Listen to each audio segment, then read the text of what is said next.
Hey guys, how's it going? It's your boy M.K.S here, back with another video. I hope this video uploads properly because I had a bit of problems with my last video.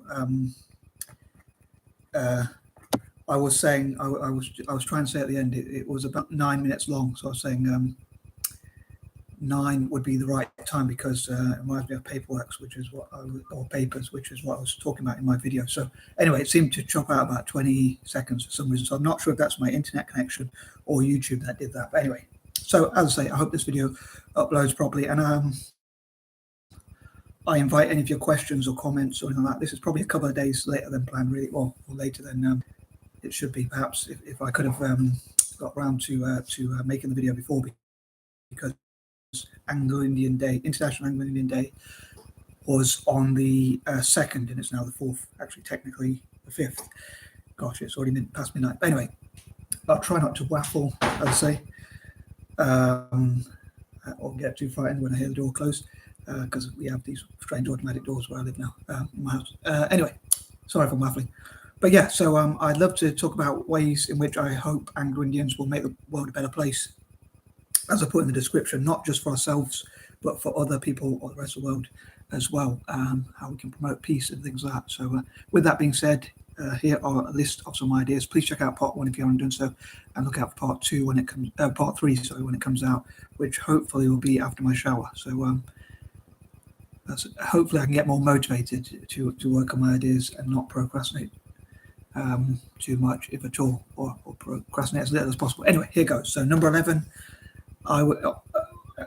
Given what I just talked about in the intro, I would love for Anglo-Indians to look at what we can do to improve not only our own lives, but the lives of the people, especially in developing countries, and that sort of thing, and to make peace. Like, for instance, there's a scary situation, just like with Russia and the Ukraine. It seems to be a situation which is emerging. I'd be shocked if people didn't know about the situation, obviously, between Russia and the Ukraine, but Ukraine or the Ukraine, however you pronounce it. But at the moment, unfortunately, the next situation, we haven't been hearing too much about Russia and Ukraine, I think, or certainly haven't heard much of it recently. But unfortunately, it looks like China is preparing to invade Taiwan. So that looks like a very scary situation. And I'd love for Anglo-Indians to work on like diplomacy and supporting Asian nations, and helping an idea which I talked about before, like Eurasians could perhaps help this idea, as well as Asians and people from the diaspora, Asian diaspora, full-blooded Asians, or Asians like Anglo-Indians and other Eurasians, maybe even Malaysians and other groups. Malaysians, for those who don't know, is part black and part Asian. But yeah, people of Asian descent, perhaps, as well as people across Asia, especially in China and Taiwan itself, and maybe Japan, India, and other parts of Asia. All of the countries within Asia talking about making peace in Asia. I'd love for there to be an Asian Union, which could be like a cooperative or a think tank, a network, brainstorm, whatever you want to call it, which basically is run mainly in Central Asia, but all across Asia as well. And Central Asia symbolically could be the pivotal point which unites and connects all of Asia. So it could perhaps look into ways of looking at this sort of conflict, like between China and India, and talking about how it can be resolved, hopefully in a peaceful way, where both sides can sit together and talk about, through an intermediary, talk about a diplomatic and peaceful resolution and solution to this problem, whatever resolution means to people after me. If they don't mean the same thing. Anyway, to talk about what can be done to make a peaceful resolution or solution again, or whatever. For instance, yeah, so they both sides of the argument. So I'm having that problem with my connection again, where it's telling me it's not connected, and yet it's showing up as connected. Where's all this stupid internet? Sorry. Anyway, sorry if I'm waffling, but yeah, basically I know I've covered that in a lot of detail, but to me it's quite an important point because of the situation which is happening now. But I love for Anglo-Indians and again all those other groups to talk about helping to set up the Asian Union in Central Asia, which would be run mostly by Central Asians, but also by Asians generally, coming together to work on peace, cooperation and development, as I've talked about in previous videos specifically on that topic. Again, I love for Anglo-Indians and other Eurasians and part Asians as well as full-blood Asians and people from the diaspora, to talk about how they can bring Asia together, make Asia proud and unite, not arrogant, hopefully, but in a proud way, but not too arrogant, not arrogant or anything like that, but down to earth, but still proud if there's such a way to do that. Anywho, moving on, number 12, to mentor people from what I call the six or developing countries generally, former colonies and all that kind of thing, as part of what 11, point 11, sorry. Number 13, I hope to look into issues we may well face, like for instance with my internet connection, answering a call, with my waffling and difficulty in communicating my ideas, and things like how we can support each other to address some of the issues we might face as well. So at the Anglo-Indian community and what it faces, like in India with, I think the Anglo-Indian community in Footie lost a lot of rights and things like that.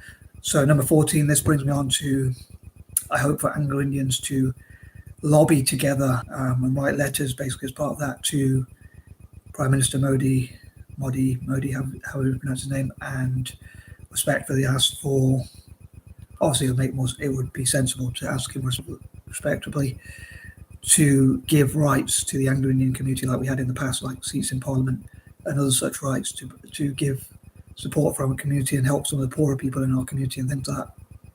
Number 15, I'd love to hear from my fellow Anglo-Indians about what your goals, aims, dreams, aspirations, and that sort of thing are, whether it's personal goals, whether it's goals for the community itself, or whether it's goals for how the Anglo-Indian community can help other communities, which I've just talked about, like developing countries and things like that, and what countries you think we should support and why. Like, to me, I think there are 5 countries that I would love for my fellow Anglo-Indians, or A.I.s, or other Eurasians and Malaysians and other mixed race groups generally to support, and they are Malaysia, India, Indonesia, and Singapore and South Africa.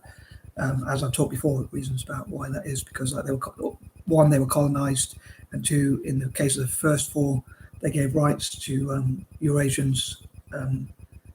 In India's case, they even gave us seats in Parliament. So I hope to reward them for that. And in South Africa's case, they had apartheid as well as being colonized and losing their rights and things like that. Number 16, I would love to discuss the best possible ways to support Anglo-Indians, especially the poorest amongst us, poorest Anglo-Indians, especially in India, like how to help them with their welfare. Like there could be the Anglo-Indian Benevolence Society or things like that, which help Anglo-Indians who are not as well off. Number 17, I would love for us to have our own sports teams. I know they're probably already sports teams, but I'd love for Anglo-Indians to come together and discuss on YouTube and other platforms, social media platforms like Facebook, how we can make our own, maybe even websites and all that, but also how we can make our own sports teams, especially football.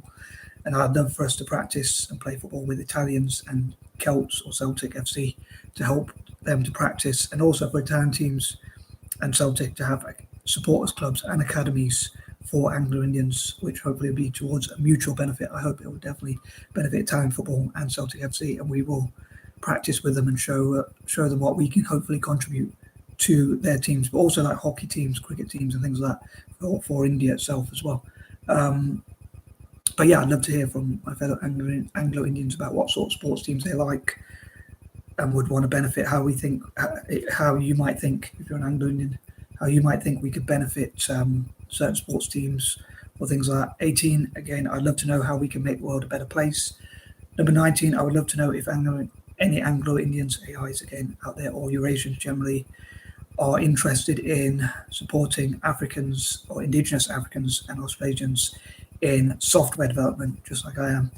Number 20, I would love to know what Anglo-Indians the older generation of Anglo-Indians can teach to the younger generation of Anglo-Indians. And again, I would love to know if any of my fellow Anglo-Indians or A.I.s or Eurasians or other mixed race groups would be interested in mentoring, teaching and training and supporting, just generally, including fundraising for such causes as supporting Indigenous Africans and Australians in STEM generally, not just tech, but science, tech, engineering, maths, even entrepreneurship, communication, learning English, so they can communicate and be more empowered in the market, and also just education generally, and maybe Anglo-Indians as English teachers across Africa and Asia, and just going to support schools and development in those sorts of nations and that sort of thing. Anyway, I hope this video uploaded properly, and I was clear enough. And again, I'd love to hear your questions or comments, queries, concerns, or anything else. And I am out. Peace and out.